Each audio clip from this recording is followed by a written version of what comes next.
Welcome to the new session in class 11 economics. তোমাদের কাছে এটা প্রথম বছর যারা ইকোনমিক্স পড়ছো, তোমরা এতদিন ধরে অন্য যে সকল বিষয় পড়েছো তার মধ্যে ইকোনমিক্স বা অর্থনীতি ছিল না। তোমাদের একাদশ শ্রেণীতে তোমরা এবার ইকোনমিক্স পড়বে। এই ক্লাস শুরুর সময় নতুন বিষয় চর্চার আগে আমাদেরকে তাহলে অর্থনীতির সম্পর্কে কিছু জিনিস জানতে হবে। অর্থনীতি কি, এই বিষয়টা কি নিয়ে আলোচনা, এই বিষয়টা পড়ে কি লাভ, সেটা আমাদের জানা খুব দরকার। আসলে ইকোনমিক্স বা অর্থনীতি এমন একটা শাস্ত্র যেটা আমাদের দৈনন্দিন জীবনের সঙ্গে জড়িত হয়ে গেছে। আমরা কথায় কথায় বিভিন্ন জায়গায় অর্থনীতি শব্দটা শুনি, কিন্তু আদতে এটা আমাদের জীবনে কি মূল্য সেটা বোঝার জন্য আজকের এই বিষয় পড়া। দেখো, অর্থনীতি হচ্ছে এমন একটা বিষয় যে বিষয়টা আমাদের সম্পদের সঙ্গে যুক্ত, আমাদের দৈনন্দিন কার্যকলাপের সঙ্গে যুক্ত, এবং অর্থনীতি কিভাবে আজকের যে আমরা অর্থনীতি পড়ছি সে জায়গায় আসলো সেটা নিয়ে আলোচনা। দেখো, ইকোনমিক্স পড়তে গেলে আমাদেরকে সমাজকে বাদ দিয়ে পড়া যাবে, আর এই সমাজকে বুঝতে গেলে আমাদেরকে যে লোকটার কথা সবার আগে বলতে হবে সে লোকটার নাম হচ্ছে কার্ল মার্কস। কার্ল মার্কসের কথা আমি কেন বলছি? কার্ল মার্কস একজন দার্শনিক ছিল, এবং মার্কস যে দর্শনটা কথা বলছেন, মার্কস যে সমাজের কথা বলছেন, সমাজটাকে বলছেন সুপার স্ট্রাকচার। যদি আমরা একটা বাড়ি হিসেবে কল্পনা, এই সমাজটা একটা বাড়ি। কিন্তু তোমরা জানো যে বাড়ি তৈরি করা মাটির উপরে তৈরি করা যায়। যদি শুধু একটা বাড়িকে যে কাঠামোটা মাটির উপরে তৈরি করা হয় তো সেটা ভেঙে পড়তে পারে। তাহলে কি দরকার হয়? তাহলে মাটি খুঁড়ে মাটির তলায় গিয়ে ভিত তৈরি করে, যে ভিতের উপরে বাড়িটা দাঁড়িয়ে থাকে। ইকোনমিক্স হচ্ছে ঠিক সেই জিনিসটা। ইকোনমিক্স হচ্ছে এই সোসাইটি যে সুপারস্ট্রাকচার, তার বেস। এই বেসটা যদি দুর্বল হয়, উপরে সুপারস্ট্রাকচার বা সোসাইটিটা দুর্বল হয়। অতএব অর্থনীতি আমাদের সমাজের ভিত্তি, এ ব্যাপারে কোনো সন্দেহ। দেখো, মার্কসের কথাটাই যদি আমরা ধরি তাহলে আমরা সমাজটাকে চারটে পর্যায়ে, ঐতিহাসিক পর্যায়ে ভাগ করি। সেই চারটে পর্যায়ে কি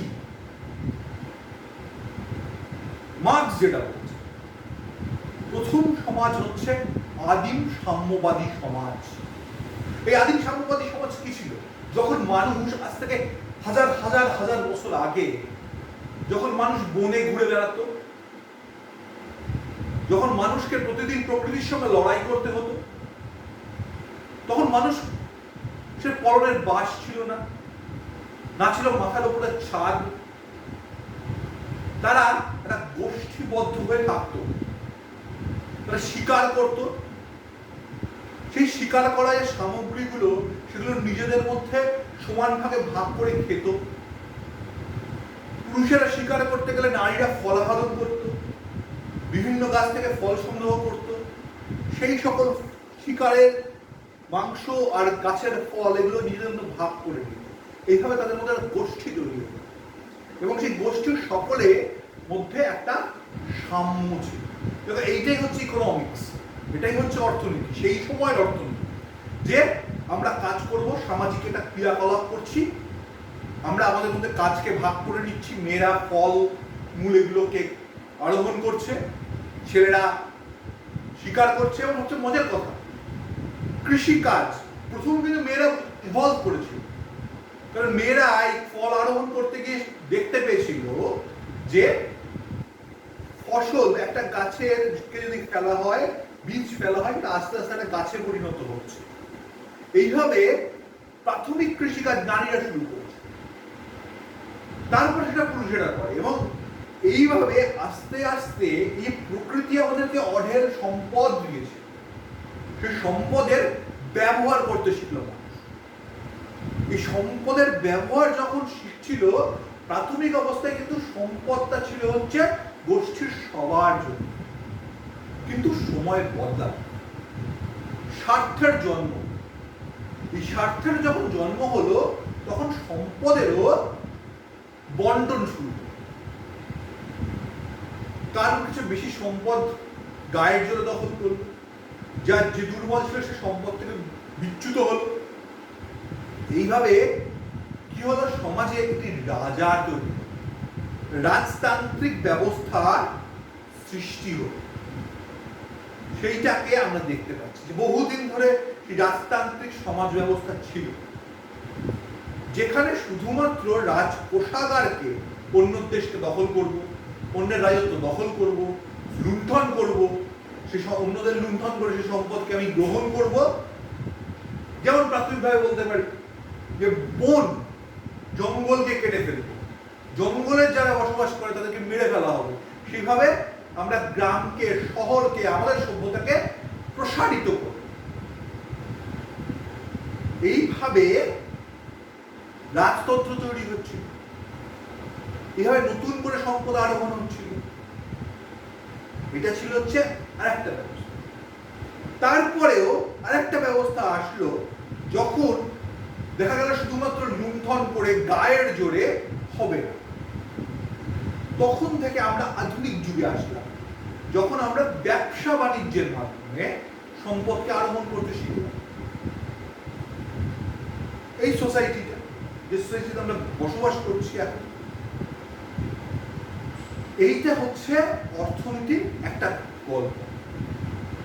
এখন অর্থনীতি প্রাথমিকভাবেই প্রথম দিন থেকে তারা যুক্ত হয়েছিল হচ্ছে রাজকোষাগারের সঙ্গে।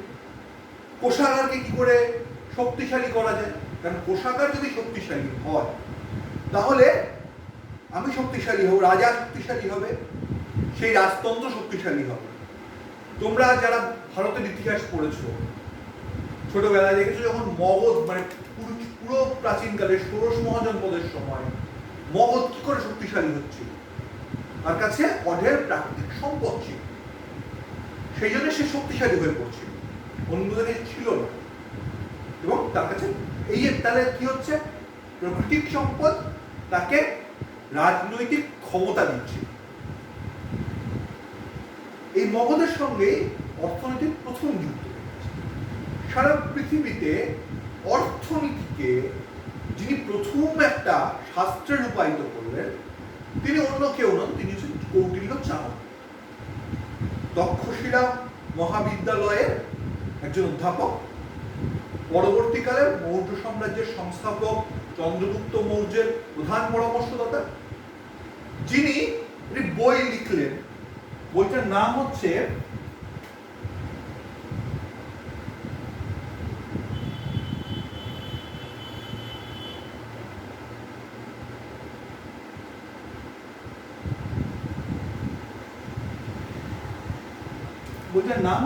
অর্থশাস্ত্র।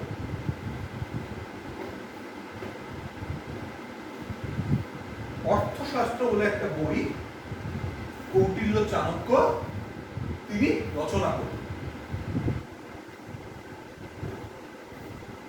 এই অর্থশাস্ত্রে, কারণ তখনকার সময় গ্রিকেরা ইকোনমিয়ার কথা বলছে, ইকোনমিয়ার কথা বলছে, সেটা হচ্ছে গৃহস্থের জীবন সম্পর্ক, গৃহস্থ জীবনের সম্পদ আরোহণ।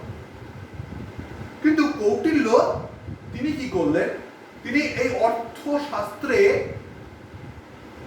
সমগ্র সমাজের অর্থনীতিকে তুললেন। রাজা কিভাবে অর্থ সংগ্রহ করবেন, রাজা কিভাবে সম্পদের পরিচালনা করবে, এইভাবে কৌটিল্য তিনি কি করছিলেন, তিনি অর্থশাস্ত্রে লিখলেন।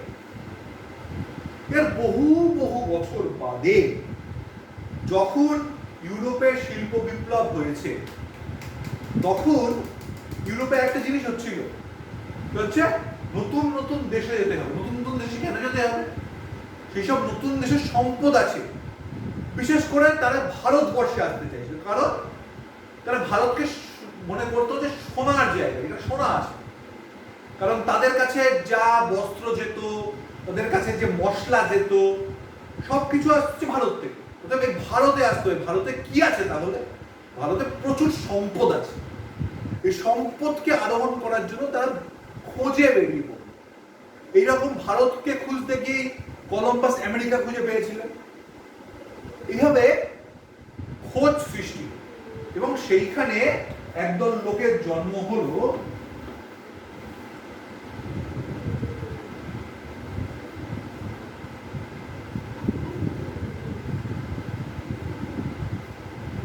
আমরা বলবো